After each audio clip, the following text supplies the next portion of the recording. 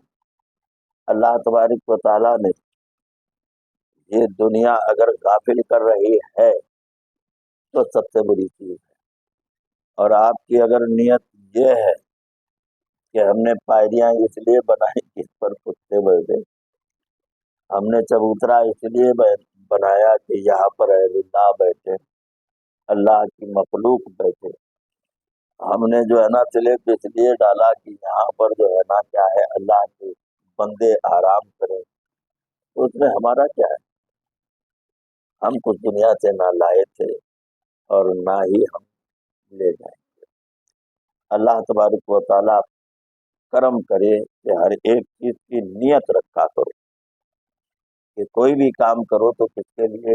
اللہ کے لیے، اور نہ میرے دل میں یہ خیال آتا ہے یہ میرا ہے، کیا کریں گے میرا، اور کب تک کے رہیں گے، ایک دن تو جانی ہے نا۔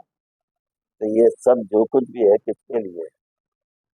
مخلوق خدا کے لیے، اور ہمیشہ مخلوق خدا کو آرام پہنچانے کی کوشش کیا کرو، چاہے وہ کافر ہی کیوں نہ، اس کو بھی ایک گلاس پانی جو ہے نا وہ پلا دیا کرو، چاہے وہ بکری کے بچے ہی کیوں نہ ہو، ان کو بھی جو ہے نا کیا ہے پانی پلا دو، روٹی دے دو، کوئی بھی ہو، آدمی ہو جانور ہو، روح سب رکھتے ہیں، اور ان کی بھوک کو مٹانا خدا ہی مٹاتا ہے، لیکن ہمارے پاس جو بچ رہتا ہے ہم اس کو دیا کریں۔ اللہم صلی علی سیدنا مولانا محمد۔